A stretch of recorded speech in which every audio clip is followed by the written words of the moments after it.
is Ahmad Zahir in the cavern of the Midtown Scholar, and this is First Person.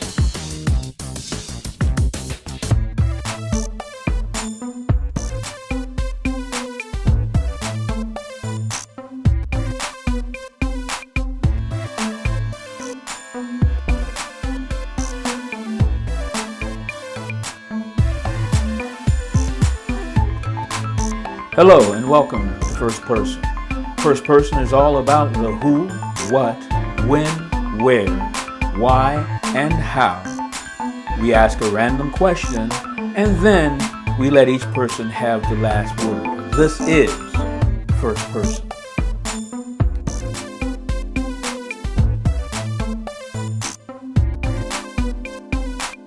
Well, I'm Ahmad Zahir. Start off, that's my birth name. African American male, 5'9". That's how the cops would describe me. I guess I'm an artist. I'm an artist by the full meaning of the word. I'm an entertainer too. In all areas, comedy. Been trying some stand-up comedy lately, and I took a couple dives. I took a couple beatings. Bombed a few times, but I'm getting better. Actor. I've acted in the movie Battle Me by Ahmad Zahir. This is my second acting debut. I was also an actor in a movie previous called Under Pressure. I did this one with Lewis Riley. I actually wrote this one, so I'm a writer, a rapper. Also, these talents can be seen in this movie, Battle Me here. I'm a father. I'm a dancer. I love to dance. That's one of the areas I want to get into next. I want to be the king of dance hall. You know, right now, Beanie Man, he's got it locked. I think I'm going to take him home. But no, I'm an entertainer in all sense of the word. Like I said, I'm a father.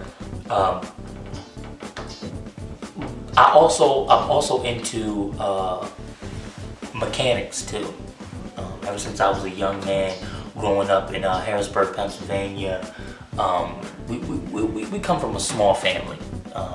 Mom, dad, I got 3 sisters and a brother, and come from a small family, but a tight family.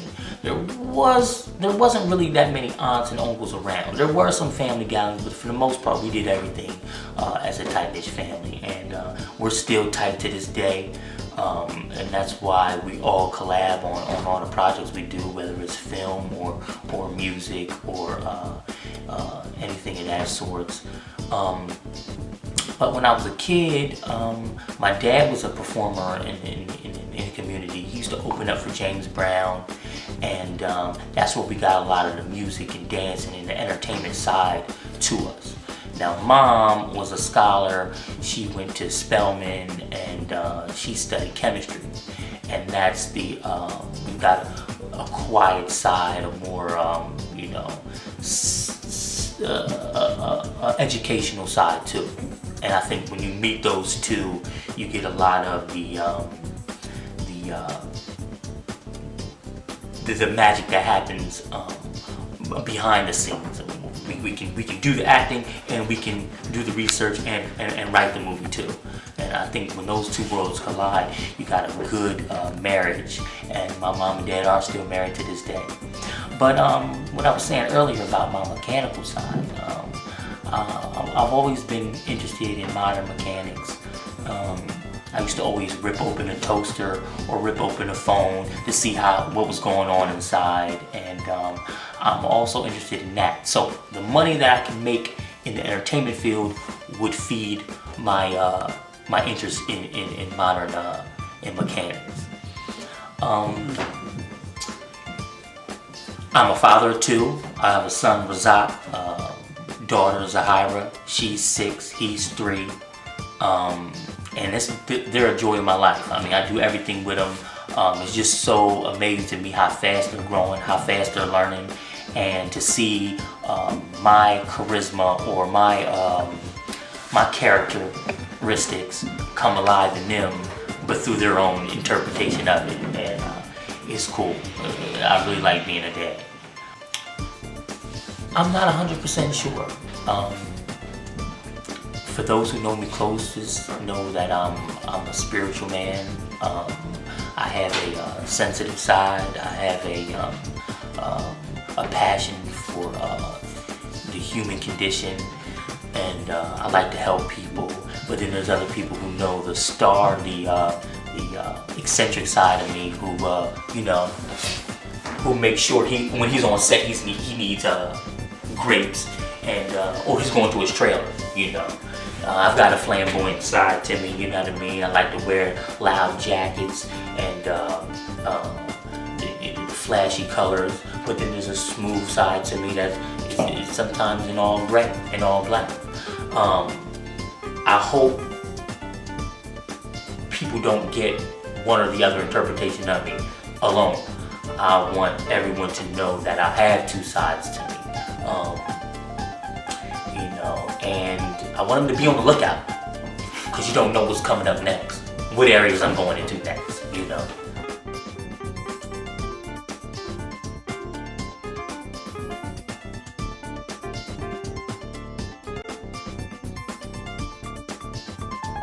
I'm not entertaining.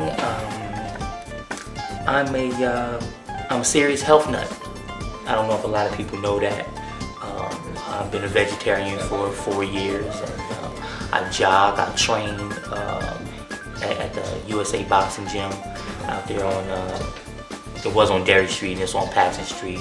And boxing is one of those things that it really helps discipline your life as far as, diet and sex and, just your mental determination for self-awareness, and I'm definitely into that. I'm into psychology. I'm on a strict diet right now. Sometimes I flip off and on. I've done an all bean diet, real gassy. I've done a all garlic and prune diet. Lost a lot of friends during that period.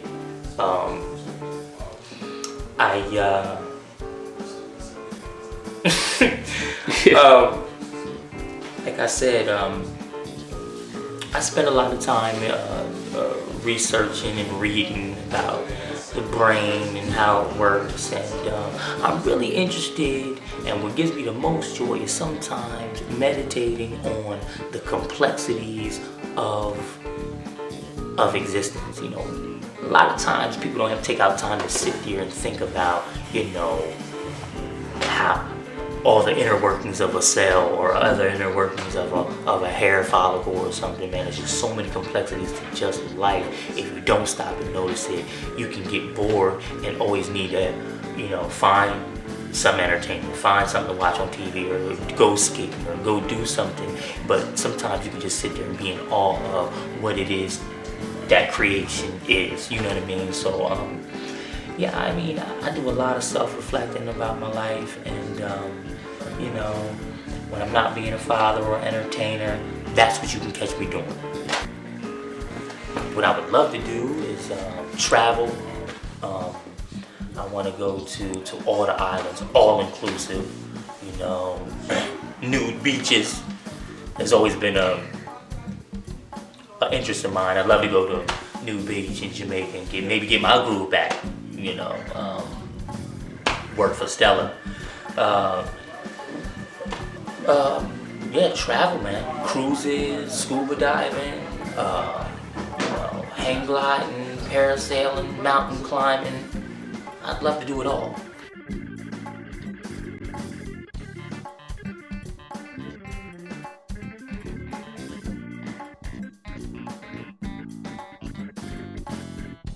Well, I can remember, like my brothers and sisters, like I said, we're a real tight-knit family, and our mom would work late nights, and we would try to entertain her when she came home from work.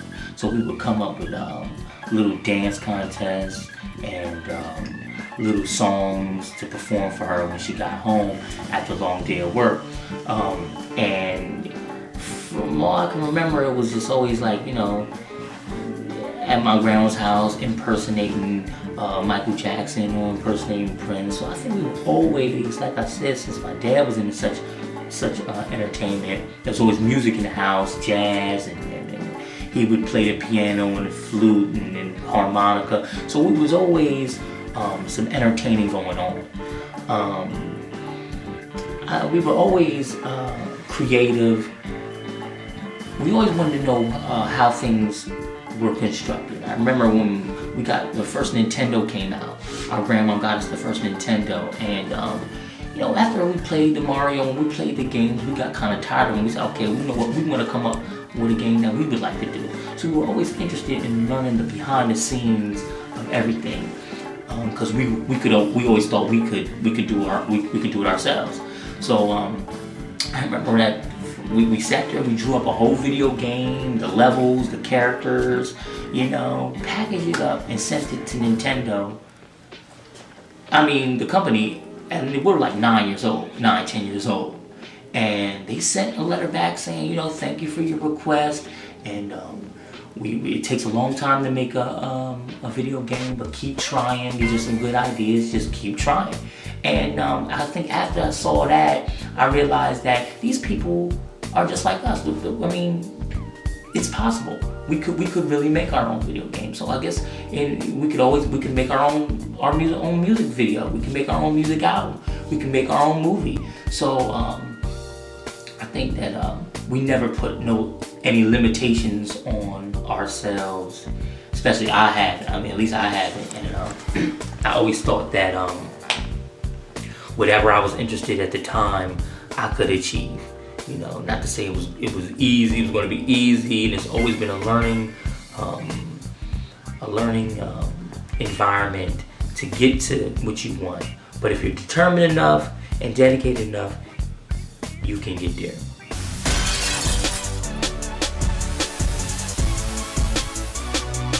Oh, hold up. $300 says I can out-rap anybody out here right now. I was actually born here. I was born in 1981 at the Polyclinic Hospital. At that time, it was over there on off of 5th Street, and was born and raised here for my entire life. Harrisburg's a city where it was, I can remember from the early days, but this is before I was born. When I talk to older guys, they say that, you know, it wasn't a port city. Port cities normally when their goods come in on boat. So cities that had a port got things first.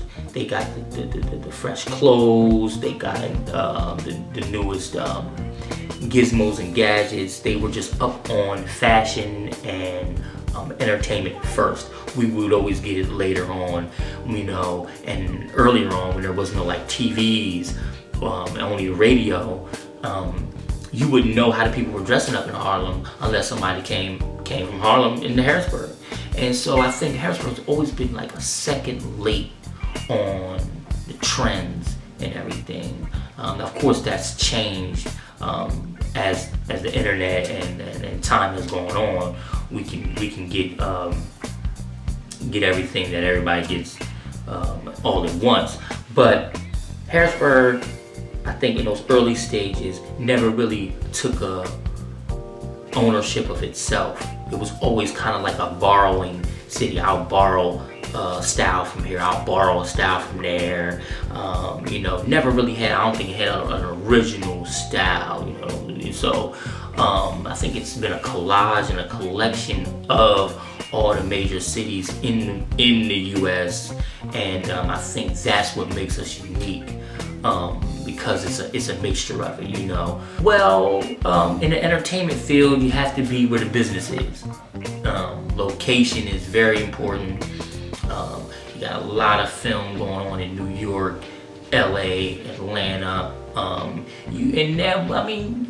Nowadays, because of the internet, you don't have to leave Harrisburg. It is Harrisburg is a good place to raise children. It's just the city has gone through so many problems with financial situations, so it's really not a progressive city.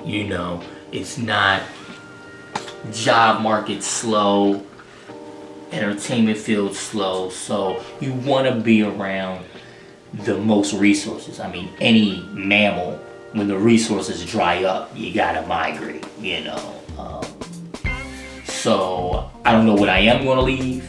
My heart's always going to be here, but I like the hustle and bustle of New York. I like Harlem.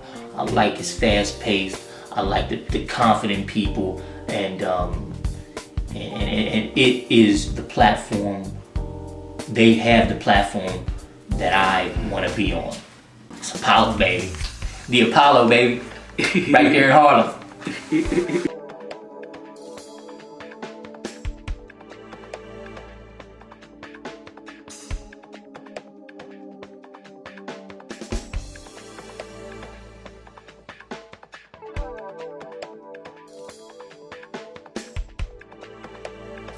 Well, what I'm doing is nothing new. No movies written. Movies are just rewritten. I'm just like just millions of different cupcakes in the world. I'm just a different flavor. You know what I mean? I guess I'm gonna bring a attitude to my art, or I'm gonna bring creativity to the stage that I hope's going to be a little different than, say, Martin Lawrence. That's a little different than Chris Rock. I want to act a little different than Denzel. I want to act a little different than Tay Diggs. So, I'm just going to give my energy to the people and hope you like it. Can't please everybody, but I hope you're engaged in how I communicate. That's all this business is. Whether I'm communicating through dance, through playing drums, through rapping, through comedy, through singing, it's all about communication. And I just hope that the world will accept me and enjoy watching my point of view as well.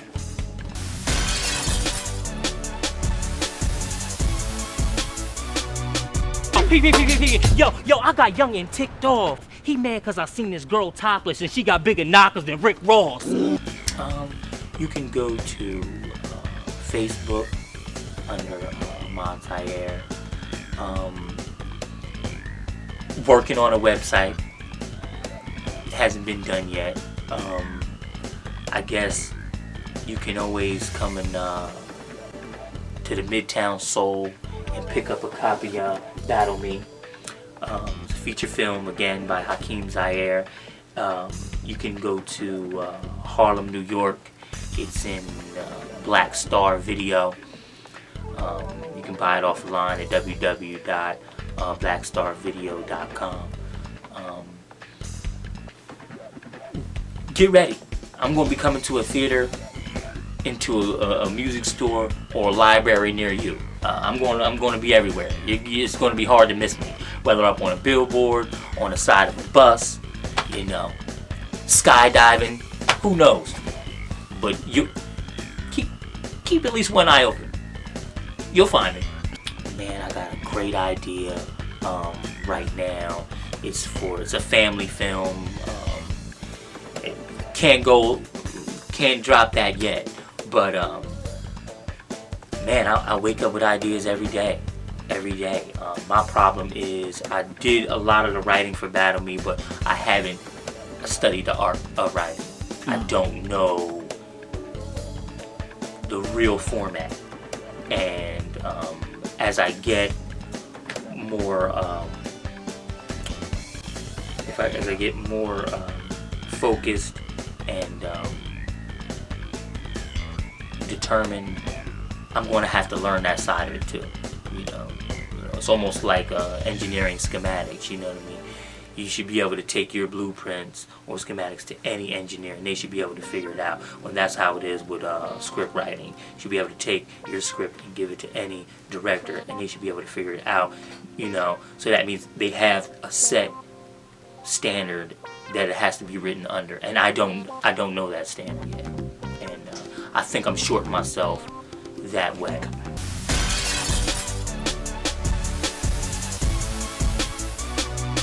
Listen, catch. man. No catch. $5,000? Man, that's chump change on the rap. Good $5,000 from. Are you serious? $5,000 is right here in this city. So here's my random question for you. I hope you're ready. I'm ready.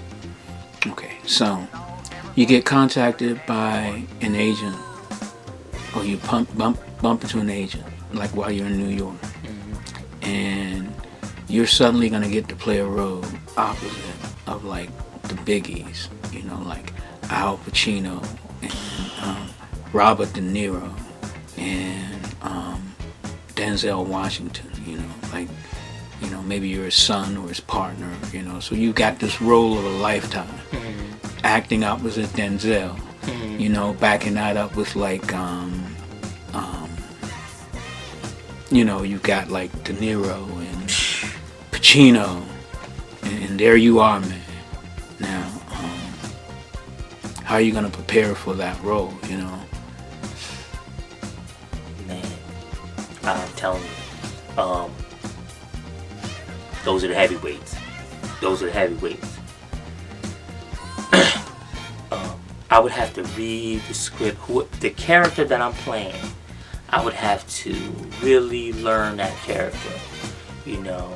I know on when Denzel did Malcolm X, he was really going through something. I think his father just died. He was doing the fasting. He was doing the real diet that they do in the Nation of Islam.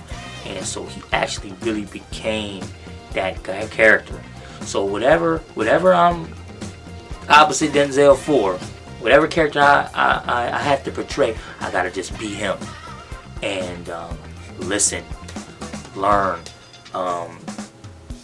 taking as much advice from those heavyweights as possible. You know what I mean? I definitely wouldn't come out arrogant, like I knew what I was doing.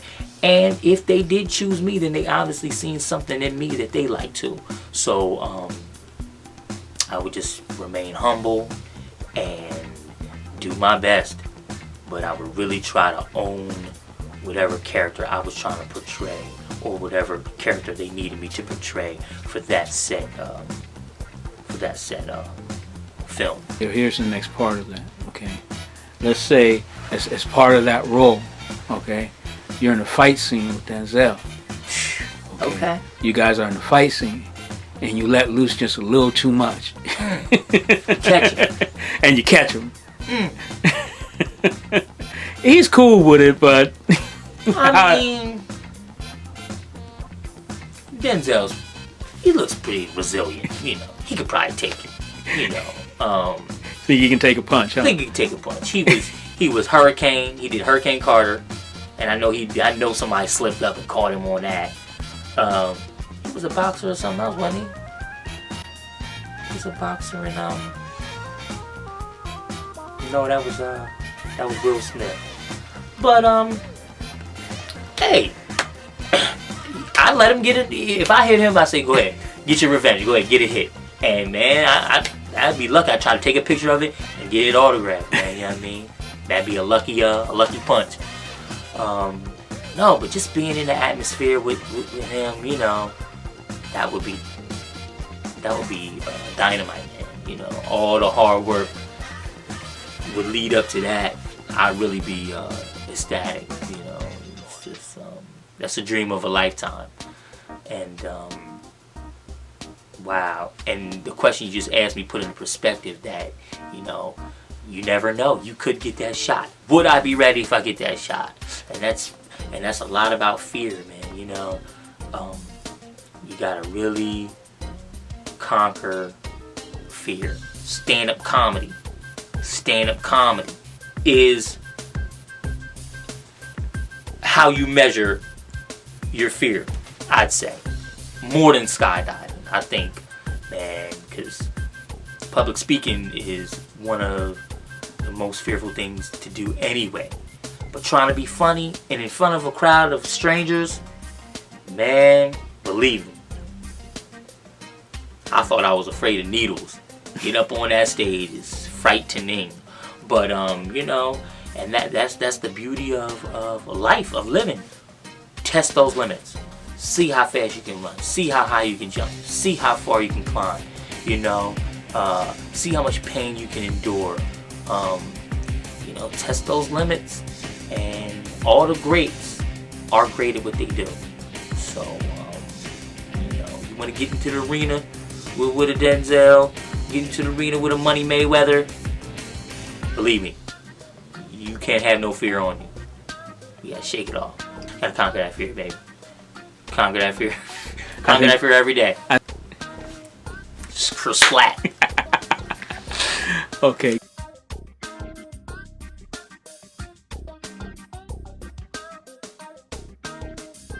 Giving me the last word, Yeah. then this is it. Until there's a period at the end of your name, just like any sentence in any of these books, push the limits. Test your endurance. Test your strengths. Test your weaknesses. Never say die. And if you gotta die, die hard. Just like Bruce Willis.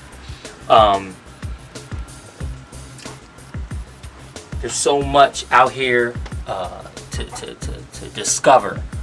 Even if you think that everything's already been discovered, but self-discovery is something that you should always be able to do. You should surprise yourself every now and then. You know what I mean?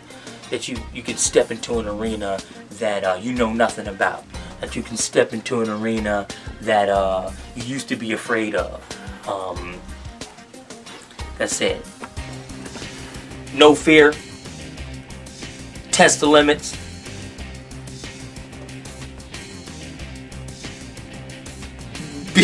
Be all you can be. No fear. Conquer it all. Last word from Zahir. Conquer it all.